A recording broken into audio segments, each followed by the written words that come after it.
자, 피셔는 칼 피어슨이 사실 연구를 같이 하자고 제안을 했는데 싫어요. 그랬어요. 그래서 좀 같이 안 하고 영국의 로담스테드라는 농업시험장 통계연구실에서 연구를 이제 19년에서 33년까지 하게 됐습니다. 그래서 이때 통계학 업적이 아주 꽃을 피우게 되는데 이 부분은 파트 2에서 좀 다루도록 할게요. 피어슨과의 관계는 또 얘기 나오는 게 없나요? 뒤쪽에 조금 더 나옵니다. 네. 둘이 좀 안 좋아했나 보더라고요. 안 피셔가. 좋았죠. 네. 왜요? 왜 안 좋아했어요? 피어슨이 훨씬 선배인데 네. 한 30년 선배인데 논문을 이제 안 실어주는 거지. 피어슨이 리뷰하는 저널이 있었는데 거기에 피셔가 어떤 논문을 이제 실으려고 했는데 이제 계속 까는 거지. 그거 그러면 말 나온 김에 좀 말씀을 드리면 이만기랑 강호동이네. 피셔가 아니야? 그건 아니에요. 훨씬 차이나. 네. 피셔가 공격적인 성격을 갖고 있는 걸로 유명했어요. 아까 그 고등학생들한테 짜증냈잖아요. 제가 이런 사람 좀 좋아해요. 이상하게. 똑똑한데 성격 별로 안 좋은 사람이 저한테 매력적이더라고요. 그래서 네, 아닙니다. 그래서 누구 얘기하는 거야? 모르겠어. 아무튼 그 피셔가 칼 피어슨이랑 평생을 거쳐 다퉜대요. 근데 왜 그러냐면 피어슨이 참여한 학회지인 바이오메트리카라는 그 학회지가 있었는데 피셔가 논문을 투고한 거예요. 근데 칼 피어슨이 안 실어줬어. 아까 방금 얘기한 게 그거구나. 네, 근데 피셔가 지나치게 수학적이어가지고 피어슨이 이해 못한 거 아니냐라는 의견도 있어요. 그러니까 피셔는 잘 썼는데 학회지의 그 어떤 이렇게 학회지에 실을지 안 실을지 이렇게 심사를 평가하고 심사하는 분들이 안 실어준 거예요.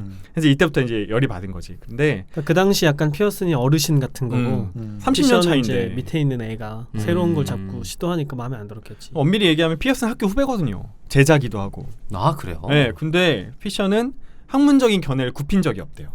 그러니까 강단이랄까 약간 고집 같은 게 확실히 싸가지가 있었다. 없어. 그러니까 강호동. 이상 얘기하지 말고.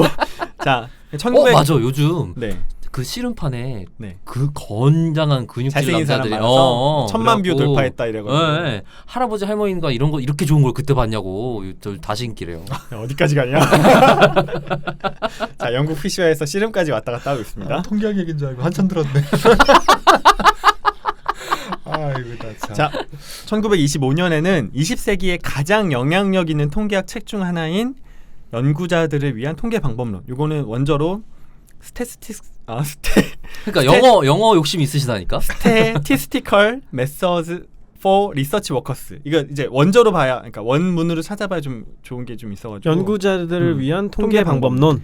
이 책에서 p-value를 제안합니다. 저 김 팀장님이 p-value가 뭔지 간단하게만 좀 말씀해 주실 수 있을까요? 그거를 간단하게 얘기하라고요? 간단하게만 해봐. 간단하게 얘기하면 오해가 쌓이는 거 아니야? 일단은 이제 가설 검정을 할 때 우리가 분포를 가정하잖아요. 그 그쵸. 분포를 이용해서 내가 내 데이터를 가설 가지고 검정부터 분포까지 설명 다 해주세요.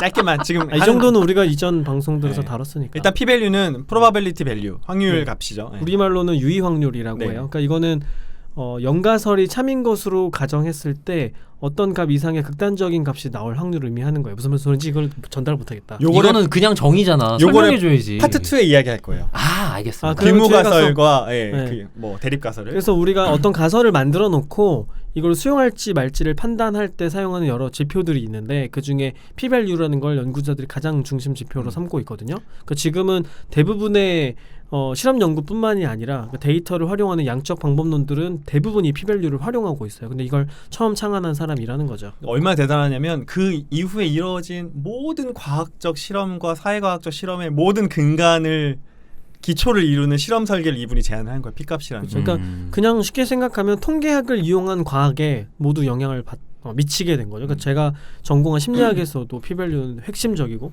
뭐 사회학도 마찬가지고 경영학, 경제학도 마찬가지고.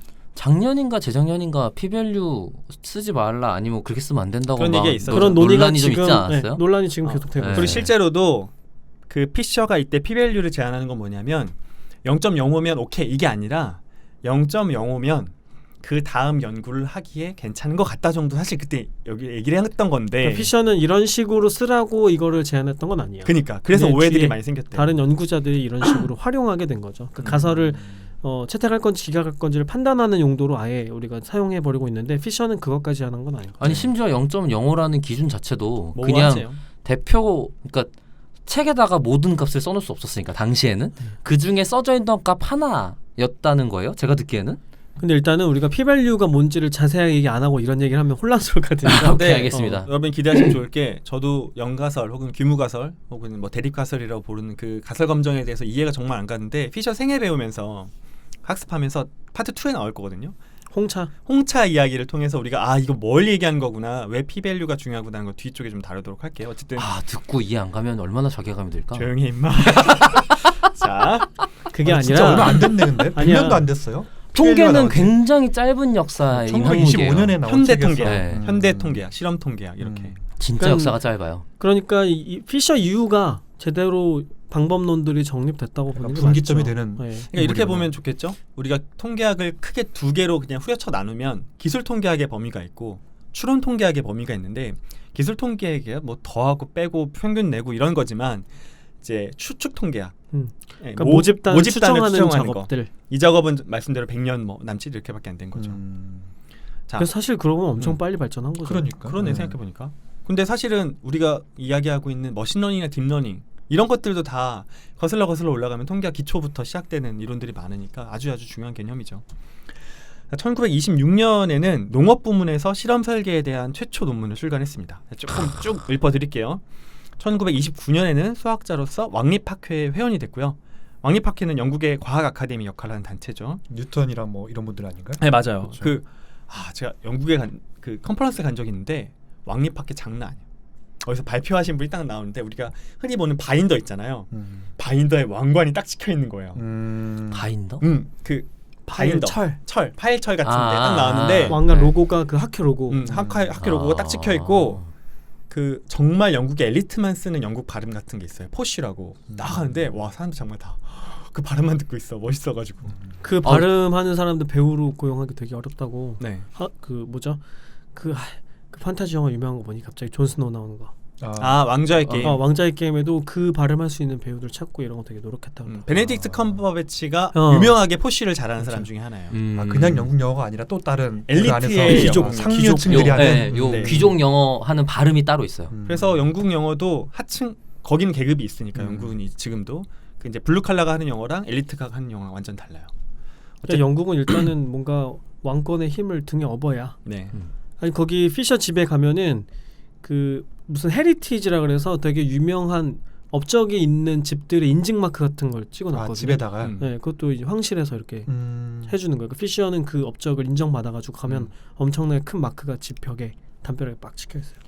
잘 나갔어, 그죠? 1933년에는 런던 대학의 우생학과 학과장이 됐고요. 우생학과가 따로 있었구나. 네, 있어요. 그게 유지니티인가 뭐든 이렇게 좀 영어로 부르는데 우리가 이전에 얘기했던 그 우생학이 맞아요.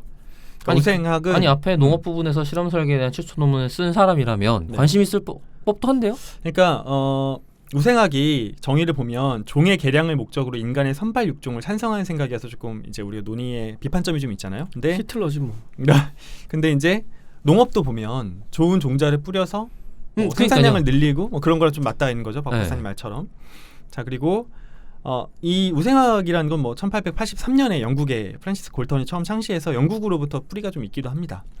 1935년에는 그 유명한 실험 설계를 출간을 하고요. 책 제목인 거죠? 네, 책 제목이고 이게 그런 이야기 들었는데 현대에 가장 많이 인용이 된 책이다. 뭐 이런 식으로. 왜냐하면 우리가 실험 설계를 하려면 이걸 인용 안 할 수가 없거든요. 그러겠네요. 네, 그래서 인용 횟수가 제일 많은 책 중에 하나 이런 얘기도 있고, 그리고 저 이거 되게 재밌었는데 1936년에 아이리스 데이터를 선형 판별 분석에 활용합니다. 아이리스. 여러분 그 데이터 분석할 때 제일 많이 쓰는 아이리스 데이터가 바로 피셔가 제안한 데이터입니다. 네, 붓꽃 데이터. 네, 그래서 우리가 데이터 분석 공부할 때 예제로 많이 다루는 아이리스 데이터, 그러니까 붓꽃의 세 가지 종류에 대해서 꽃받침과 꽃잎의 길이를 정리한 데이터고, 분류 분석 같은데 우리가 많이 쓰죠. 네. 꽃을 분류하는 문제. 네, 그렇죠. 네. 꽃을 분류하는 문제 많이 쓰고, 꽃의 너비 뭐 이런 걸 가지고 선형 판별 분석으로 처음 활용을 피셔가 했습니다. 1943년부터는 케임브리지에서 주로 연구를 하셨고요. 그리고 1957년에 은퇴하셔서 호주로 이민을 갔고 그곳에서 사망하셨습니다. 호주에서 사망을 하셨어요. 네네, 은퇴하고 나선 전부 다 그쪽으로 넘어가셨어요. 피셔가 그 특이하게 애연가였어요. 담배를 되게 좋아했어요. 그래서 피셔 사진 그 초상 같은 걸 보면 애연가 파이프 담배를 물고 있는 사진이 되게 많아요. 멋있어. 이렇게 수염도 딱 자라가지고 그런 사진이 많은데, 흡연과 폐암의 인과관계를 주장한 연구에 계속 의문을 표하는 그런 말보로 직원이구나. 그러니까 그죠. 그리고 건강에 좋아진다 이런데 돈 되는 사람. 그러니까. 그러니까 저희가 이 부분은 비판점이어서 파트 3에서 좀 더 자세히 다뤄보도록 할 텐데 피셔가 흡연이 폐암을 유발한다는 것을 보여주는 1950년의 공식 연구 결과에 대해서 반대를 했대요. 그러니까 상관관계는 있다고 나왔대요. 근데 피셔는 계속 주장한 거지. 상관관계는 있는데 인과는 아니야 라고 계속 주장을 한 거예요. 왜냐면 나 피는 대신 건강하잖아. 70 몇 살까지 살지 않았어요? 그러니까 72세? 72세까지. 72세? 그래서 이 부분은 제가 파트 3에 조금 더 자세하게 소개해드리도록 하겠습니다. 이렇게 해서 이제 저희가 간단하게만 피셔의 생애를 간단하게 이제 다뤄봤는데 어떻게 좀 들으셨어요? 좀 뭔가 단편적으로만 알고 있던 거 음. 모아서 들으니까 저는 재밌네요. 그러니까 그러니까 제가 인물 열전을 준비했던 이유가 우리가 누가 뭘 만들었대요, 누가 어떤 걸 제안했대요 이렇게 단편적으로만 듣잖아요. 근데 한 사람의 생애를 통해서 들으면 이게 스토리로 머릿속에 기억에 남으니까 우리가 파트 2에서 기무가설이나 연가설, 대립가설 이야기할 거지만 조금 더 개념 이해하는데 좀 쉬워질 것 같아요. 그래서 오늘은 예, 다음 주에 이제 다룰 어떤 그런 개념적인 이야기 앞선 뭐 프리세션 정도로 받아들이면 좋을 것 같습니다. 김 팀장님은 집까지 많이 갔다 와가지고 좀 네. 남달랐겠어요. 네네. 저는 이제 성지순례를 간 거죠. 아, 그러면 이제 4대 성서의 저자의 성지이군요. 네, 예? 그 가서 이제 피셔 형님의 좀 영험한 기운도 좀 받고 그럼 이제 분석하면 피밸류도 잘 나오고 하겠지? 뭐 이런 마음으로 피밸류가 잘 나온다고? 네. 데이터 기운을 받았으니까요. 마사지? 아니 기운을 데이터 받아야지 결과가 잘 나와. 아무튼 그래서 네, 저는 그 당시에도 피셔의 생애에 대해서 개인적으로 많이 찾아봤었어요. 네, 그랬구나. 네, 그 영국 간 김에 네. 뭐 이제 굳이 찾아간 거 거기가 뭐 관광지는 아니거든요. 사실 저렇게 간 사람 드물잖아요. 영국까지 가가지고. 뭐 이상한 사람이죠. 지방대만. 아니 영국 가면 그거 가야지. 뭐지? 어디요? 셜록 홈즈 가야지. 거기다 갔다 왔는데 미안합니다. 네. 네. 그래서 저는 되게 재밌게 들었고 한편으로는 되게 피곤한 삶을 살았구나 하는 생각도 들고. 피셔가? 네, 네. 계속 그 기존의 지식과 투쟁하는 삶인 거잖아요. 새로운 아이디어를 내고 기존 것을 전복하고 자신의 아이디어를 수용되게끔 노력해야 되고 이런 투쟁적인 삶을 살았고 대신에 그 덕분에 이제 우리는 잘 활용해서 덕을 보고 있는 거죠. 그러니까 엄청난 패러다임 전환을 제기한 사람인데 그나마 천재였으니까 사람들이 이 사람 말 좀 들었지. 까기가 어려운 거죠. 어줍지 않았으면 뭐 먹히지도 않았겠죠. 그래서 이런 큰 성과를 내려면 이 정도의 성과는 있어야 되는 건가? 성과와 성깔의 관계입니까? 네.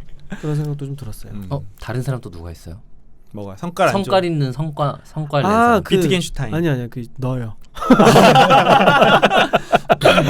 나란. 넘어가시죠. 네. 최 반장님 어떻게 들으셨어요? 그냥 인간 피셔로서 보면 되게 신기한 것들이 그 생애에서 1차 대전과 2차 대전을 다 겪으신 분인 거잖아요. 그렇죠. 네. 그 기간 동안 이런 연구들을 했던 거고, 그러니까 네. 그것도 되게 뭐 물론 집안의 재력도 있었겠지만 네. 되게 신기한 분인 것 같고, 근데 그리고 또 하나는 천재여서 조금 더 기대를 한 부분이 있는데, 그러니까 더 어린 나이에 더 뭔가를 했을 줄 알았는데 생각보다는 나이가 드시고 많이 하셨네요. 아까 아이리스 데이터를 활용한 것도 거의 50이 다 돼서 이거든 나이가. 그렇죠. 네, 그러니까 그런 것도 생각하면은 야 나도 아직은 할만하겠다 싶은 생각이 좀 들기도 하고요. 그런 의미에서 그런 네, 의미에서. 네, 네. KFC 할아버지 있잖아요. 그 KFC 할아버지. 그 할아버지가요? 그 할아버지가 그 KFC 프랜차이즈 프랜차이즈 만든 게? 만든 게 아. 60세인가 70세인가 그래요. 그 창의적 성과에 대한 연구들을 보면은 어느 나이 때 제일 그런 큰 업적을 내놓냐면 40대에서 50대예요. 오. 통계적으로. 왜냐면 거기까지는 이제 쌓는 거죠. 음. 여러 가지 네트워크도 쌓고 기술도 쌓고 지식도 쌓고 하고 아주 마스터피스가 나오는 시점은 40대에서 50대라고. 최 반장님 이제 27이니까 한 13년은 더 있어야 돼요. 그러게 아직 꽃피라 멀었네. 일단 그때까지 조금 더 정진하셔야겠습니다. 알겠습니다. 그때까지 일단 살아 계세요. 제일 나빠 진짜. 근데 네. 이 나이대에 대한 편견 되게 공감 많이 가는 것 같아요. 다른 분들 얘기 들어봐도 특히나 지금 다 주변에 계신 분들의 조언들도 그래요. 30대에 좀 쌓아서 그때 얻었던 인맥들이나 경험치나 이런 도메인 지식들을 가지고 40대 때 분출해서 돈을 버는 기간이다? 라는 식으로 그때 얘기를 많이 하시더라고요. 그 시점까지 버티는 것 같아요. 이 사람도 네. 보면 젊었을 때 고생 되게 많이 하거든요. 피셔도. 그러니까 저는 요 성과를 내기 전까지는 그 김 팀장이 말씀대로 기존에 있던 지식들을 끊임없이 흡수하는 과정이었고 수학, 기하학, 뭐 유전학 이런 거 흡수를 했고 그걸 모아서 새로운 개념을 제시한 건 이제 뭐 30대 정도부터 이렇게 50대까지 쭉 그리고 이어지는. 똑같은 논문을 내도 40, 50살 돼서 내야 아, 실어주고 있어 읽어주고 보이지. 그런 게 아닐까. 왜 동의가 안 돼? 그럼 참 학계가 좋아지겠다이. 네. 오늘은 이렇게 피셔의 생애에 대해서만 간단히 다뤄봤는데 제가 아무리 찾아봐도 이런 식으로 피셔의 생애만 다룬 콘텐츠가 전혀 없었어요. 그래가지고 여기저기서 막 짜깁기 해가지고 이렇게 좀 정리를 해봤는데요. 조금 자세한 내용이 없더라도 저희가 파트 2에서 조금 더 재밌는 이야기를 다룰 거라고 기대를 해주시고 오늘 방송은 여기까지 해서 마무리하도록 할까요? 네. 그럼 우리 데이터올릭은 더 좋은 콘텐츠를 가지고 또 피셔의 더 재미있는 이야기를 가지고 다음 방송으로 다시 인사드리겠습니다. 감사합니다. 감사합니다.